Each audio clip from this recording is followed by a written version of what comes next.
હું પુણેથી કોકણમાં આવી હતી. ત્યાં મારી એક વ્યક્તિ સાથે ઓળખાણ થઈ. તે દેખાવમાં ખૂબ સુંદર હતો અને ખેતરમાં ધાનની રોપણી કરી રહ્યો હતો. હું પણ તેની સાથે ધાનના રોપા લગાવવા લાગી. રોપા લગાવતી વખતે અમારી નજરો એકબીજા સાથે મોઈ. અચાનક વરસાદ શરૂ થઈ ગયો. અમે બંને વરસાદમાં પૂરેપૂરા ભીંજાઈ ગયા. થોડી વાર પછી અમે એક વૃક્ષ નીચે ગયા. અમે એકબીજાનો હાથ પકડ્યો, આંખોમાં આંખો પરોવીને જોવા લાગ્યા. અને પછી, તો નમસ્કાર દોસ્તો, મારું નામ રાધા છે. હું પુણેમાં રહું છું. મારી ઉંમર 28 વર્ષની છે. હું પુણેમાં ખૂબ કંટાળી ગઈ હતી. અહીંનું વાતાવરણ પ્રદૂષિત થઈ ગયું હતું. મારી તબિયત ખરાબ થવા લાગી હતી. અહીંનો માહોલ મને સૂટ નહોતો થઈ રહ્યો. અમારી પાસે પૈસા પાણીની કોઈ કમી નહોતી. હું એક અમીર ઘરની છું, પણ મારી તબિયત સતત બગડવા લાગી. તો ડૉક્ટરોએ મને કહ્યું કે તું કેટલાક સમય માટે પ્રાકૃતિક વાતાવરણમાં જઈને રહે, તારી તબિયત ઠીક થઈ જશે. તેથી મારા માતા પિતાએ કોકણના એક નાના ગામમાં એક ઘર ભાડે લીધું અને મને ત્યાં રહેવા મોકલી દીધી. એ ગામ ખૂબ સુંદર હતું. વરસાદના ટીપાથી નહાયેલું, હરિયા વૃક્ષથી સજેલું અને ઓઢા નદીના મધુર અવાજથી ગૂંજતું હતું. પહેલી જ નજરમાં હું એ ગામને દિલથી ચાહવા લાગી. હું ત્યાં નવી આવી હતી. મને ત્યાં કંઈ જ ખબર નહોતી. હું એકલી જ આવી હતી. મારા મા બાપ બંને નોકરી કરતા હતા. શહેર જેવી સુવિધાઓ ત્યાં નહોતી, જેમ કે પાણી ઓઢામાંથી લાવવું પડતું અને કૂવામાંથી દોરડું અને ડોલ વડે કાઢવું પડતું, અને કરિયાણાની દુકાન કે હપ્તાવાર બજાર સુધી જવા માટે પણ 1 કિલોમીટર પગપાળા જવું પડતું. મારા ઘરની સામે જ એક ઘર હતું. એ એક ખેડૂતનું હતું. એ ઘરમાં એક યુવાન છોકરો અને તેના માતા પિતા રહેતા હતા. એ છોકરો ખૂબ જ હેન્ડસમ હતો. હું તેને અવારનવાર મારા ઘરેથી જોતી હતી. તે ખેતી જ કરતો હતો. સવારે રોજ ઉઠીને પોતાની ગાય લઈને ખેતરમાં જતો. ખેતરમાં જો વાવણી કે કાપણીનું કામ હોય તો તે કરતો, અને જે દિવસે ખેતરમાં કોઈ કામ નહોતું એ દિવસે તે ગાય ચરાવતો અને બેસીને વાંસળી વગાડતો. એક દિવસ હું ઓઢા પર પાણી લેવા ગઈ હતી. ત્યાં તે ગાય ચરાવી રહ્યો હતો અને વાંસળી વગાડી રહ્યો હતો. ક્યારેક ગીત પણ ગુનગુનાતો હતો. તેનો અવાજ ખૂબ મીઠો હતો. મન થતું હતું કે બસ તેનું ગીત સાંભળતી જ રહું. હું પાણી ભરતી ભરતી તેને ચૂપચાપ જોઈ રહી હતી, પણ તેનું ધ્યાન મારી તરફ બિલકુલ નહોતું. તે તો સંગીતમાં ડૂબેલો હતો. હું થોડી વાર ત્યાં જ બેસીને ગીત સાંભળતી રહી અને પછી ઘરે પાછી આવી ગઈ. બીજે દિવસે મને કરિયાણાનો સામાન લાવવાનો હતો. મારી પાસે એક સ્કૂટર હતું. 2 દિવસ પહેલાં જોરદાર વરસાદ પડ્યો હતો. હું સ્કૂટર ઉપર બેસીને બજારમાં ગઈ, સામાન ખરીદ્યો અને પાછા ફરતી વખતે મારું સ્કૂટર ઘરથી થોડે દૂર કાદવમાં ફસાઈ ગયું. બપોરનો સમય હતો. તે સમયે પાછળથી એ જ સુંદર દેખાતો છોકરો આવી રહ્યો હતો. તેણે મારી ગાડીને કાદવમાં ફસાયેલી જોઈ અને મારી પાસે આવ્યો. મારી તરફ જોઈને બોલ્યો, ગાડી કાદવમાં ફસાઈ ગઈ લાગે છે, મદદ કરું છું? મેં કહ્યું હા. હું ગાડી પર બેસી ગઈ. તે ગાડીને પાછળથી ધક્કો મારવા લાગ્યો. ગાડી ધીમે ધીમે કાદવમાંથી નીકળવા લાગી. ગાડીના પૈડાથી કાદવ ઉછળીને તેના કપડા પર પડી ગયો. તેના બધા કપડાં કાદવમાં ભરાઈ ગયા. મેં ગાડી થોડી આગળ લઈ જઈને રોકી અને પાછળ વળીને જોયું તો તે પૂરેપૂરો કાદવમાં સરાબોર હતો. મને ખૂબ ખરાબ લાગ્યું. હું તેની પાસે ગઈ અને સોરી કહ્યું.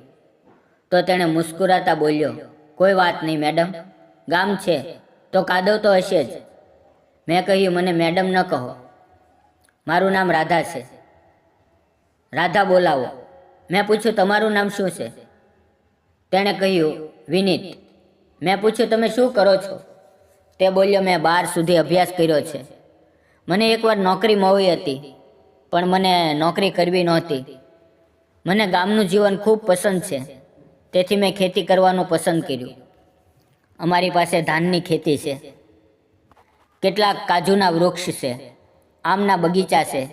અમારી પાસે ઘણી ખેતીનું કામ છે. મને ખેતર અને પ્રકૃતિ સાથે પ્રેમ છે. તેની વાતો સાંભળીને મારું મન ખુશ થઈ ગયું. તે વાત ખૂબ સુંદર અને સાદગીથી કરતો રહ્યો. તેની પ્રકૃતિ પ્રત્યેની સ્નેહ સ્પષ્ટ અનુભવાતી હતી. મેં કહ્યું, હું તમારા ઘરની બાજુમાં ભાડે રહું છું.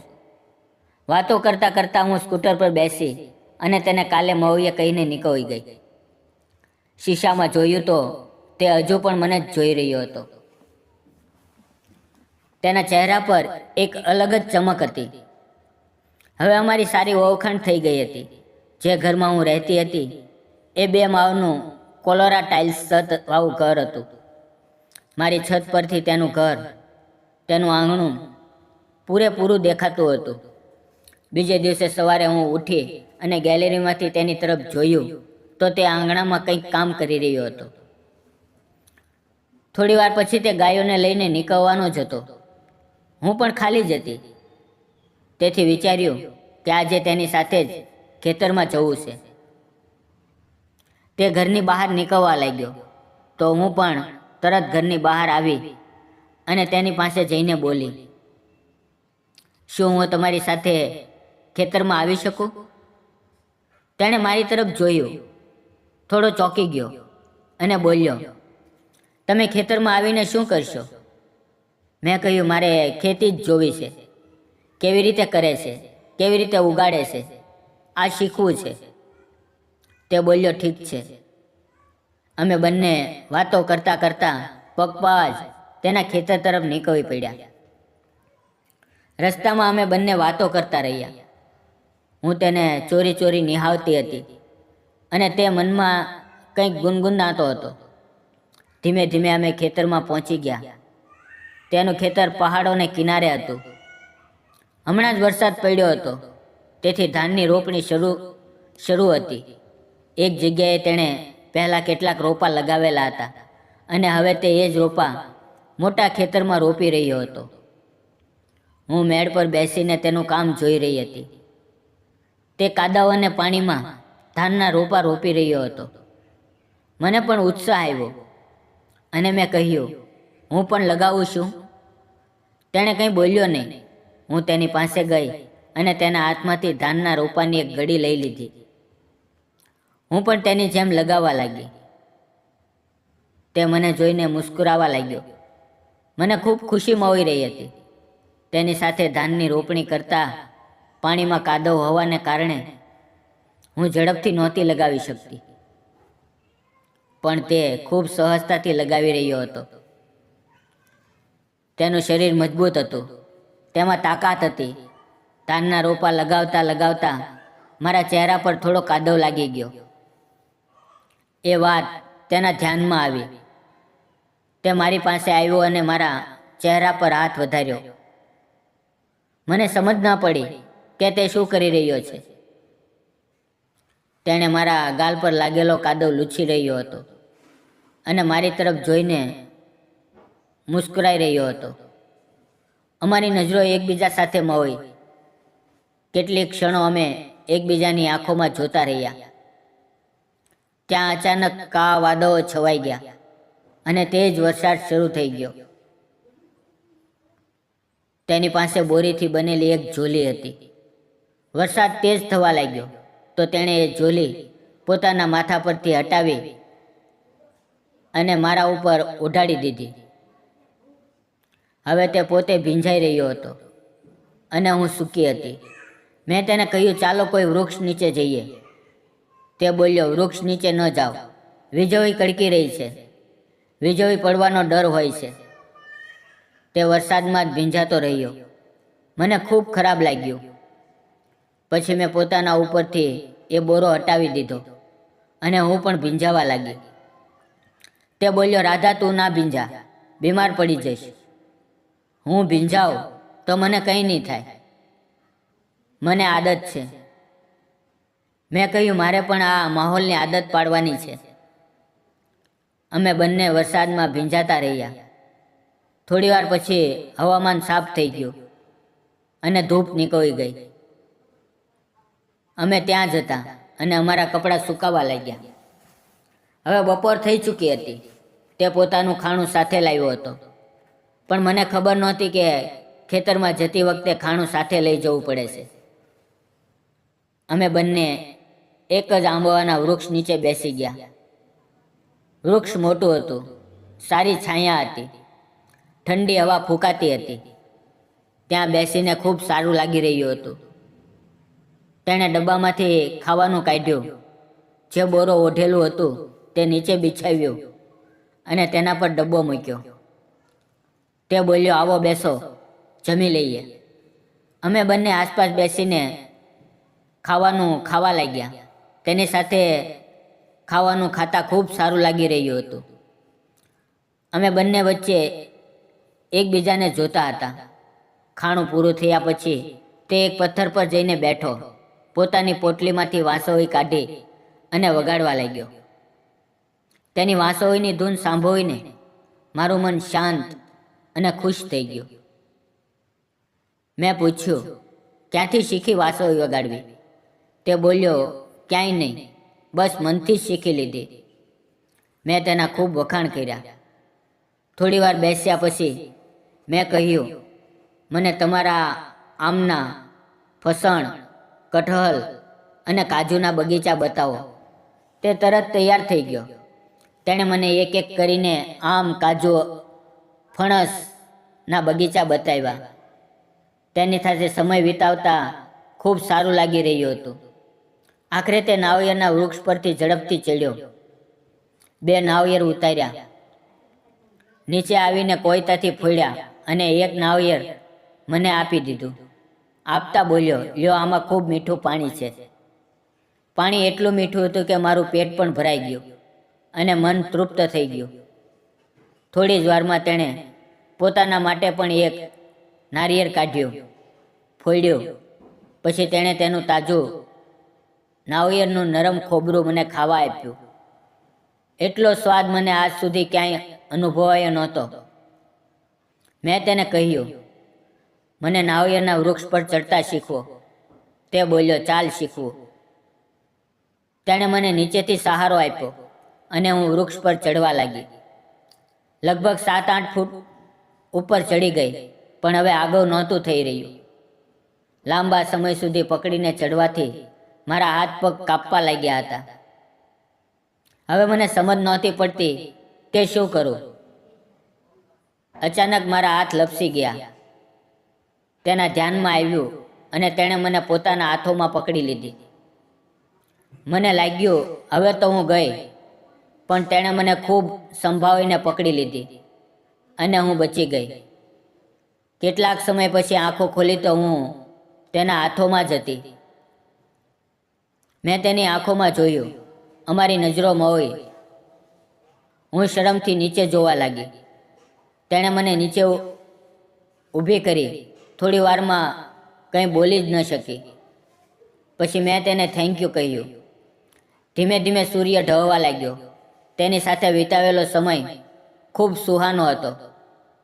પછી તેણે પોતાની ગાયોને ખોલી અને અમે પાછા ફરવા લાગ્યા.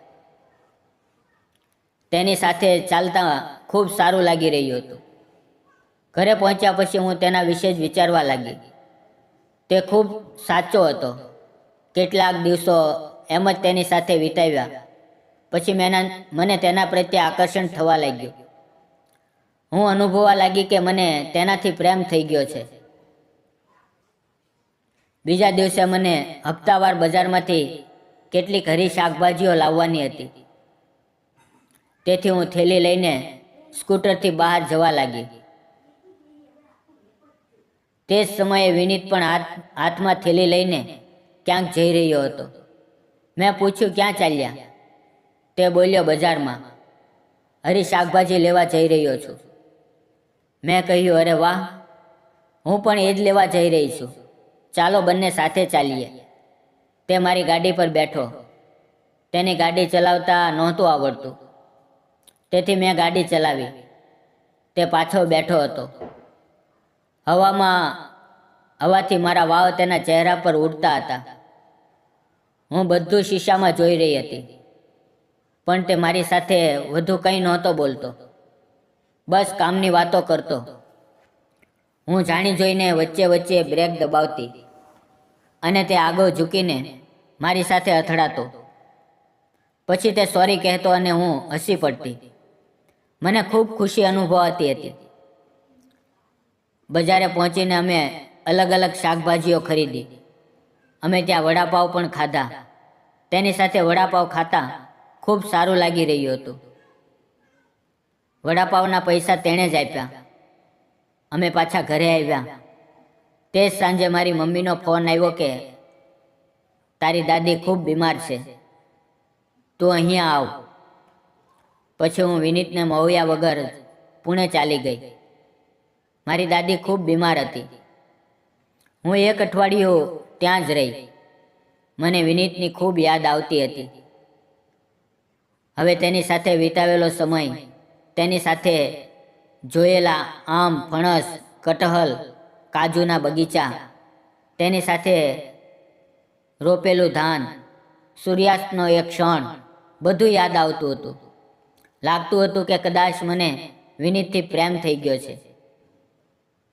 તેની યાદ આવતી હતી કે નહીં, ખબર નહીં.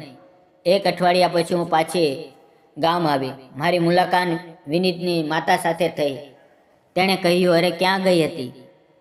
વિનીત રોજ તારી વાતો કરતો હતો. તારા ઘરે 2-3 વાર આવ્યો પણ હતો. પછી મેં પૂછ્યું, વિનીત ક્યાં છે? તે બોલી, ખેતરમાં. ખેતર ગયો છે. મેં મારો બધો સામાન ઘરમાં મૂકીને કપડાં બદલ્યા અને દોડતી હું ખેતર તરફ ગઈ. મને તેની ખૂબ યાદ આવી રહી હતી. હું દોડીને તેની પાસે ગઈ અને તેને ગળે લગાવી લીધો. તે મારી તરફ જોવા લાગ્યો. તેને સમજ નહોતી પડતી શું કરે. પછી તેણે પણ મને ગળે લગાવી લીધી. મેં કહ્યું, આ 8 દિવસ કેવી રીતે કાઢ્યા મને ખબર નથી. તમારા વગર મને કંઈ સારું નહોતું લાગતું. મને તમારાથી પ્રેમ છે. ત્યારે વિનીત મુસ્કરાયો અને બોલ્યો, મને પણ તમે ગયા પછી ખૂબ ખાલી ખાલી લાગતું હતું. કદાચ મને પણ તમારાથી પ્રેમ છે. પછી અમે એક આંબાના વૃક્ષ નીચે જઈને બેસી ગયા. અમે એકબીજાના હાથ પકડ્યા. અમે ખૂબ વાર સુધી એકબીજાને જોતા રહ્યા અને પ્રેમમાં ખોવાઈ ગયા. એ સમયે તેણે મારા પર ખૂબ પ્રેમ વરસાવ્યો. અમે બંને અમારા પ્રેમમાં પૂરેપૂરા ડૂબી ગયા હતા. હવે અમને એકબીજાની આદત પડી ગઈ હતી. એકબીજા વગર રહેવું મુશ્કેલ હતું. મેં મારા માતા પિતાને ફોન કરીને કહ્યું, મને અહીં એક છોકરા સાથે પ્રેમ છે. તે અહીંનો છે. મારે તેની સાથે જ લગ્ન કરવા છે. હું તેના વગર નહીં રહી શકું. મારા મા બાપ બીજા જ દિવસે ગામડે આવ્યા. મેં તેમને વિનીતના માતા પિતા સાથે મિલાવ્યા. તેમને વિનીત પસંદ આવ્યો, પણ ખેડૂત હોવાને કારણે તેમણે આ સંબંધ મંજૂર નહોતો. પણ મારા પ્રેમ આગળ તેમણે મારા લગ્ન કરાવી દીધા અને હવે હું વિનીત સાથે ખેતી કરું છું. મારી તબિયત પણ ઠીક થઈ ગઈ છે. પ્રેમ હંમેશા મોટી વસ્તુઓમાં નથી હોતો. તે કોઈ સામાન્ય વ્યક્તિની નજરમાં, તેની ચિંતામાં અને વગર કહીએ મળેલા સહારામાં છુપાયેલો હોય છે. રાધા અને વિનીત જેવી વાર્તાઓ આપણને યાદ અપાવે છે કે સાચો પ્રેમ આપણને બદલી નાખે છે અને જીવનને નવી રીતે જીવતા શીખવે છે. દોસ્તો, આ વિડીયો જો તમને સારો લાગ્યો હોય તો વિડીયોને લાઈક, શેર અને ચેનલને સબસ્ક્રાઈબ કરવાનું ભૂલશો નહીં. વિડીયોમાં આવેલા નામ, પાત્ર અને ઘટના ફક્ત કાલ્પનિક હતા. તેનો કોઈ પણ વ્યક્તિ, જાતિ કે ધર્મ સાથે સંબંધ નથી. આ વિડીયો માત્ર મનોરંજન અને શૈક્ષણિક ઉદ્દેશથી બનાવવામાં આવ્યો હતો. તેને અન્યથા ન જોશો અને આવતીકાલનો વિડીયો જોવાનું ચૂકશો નહીં. ધન્યવાદ મિત્રો.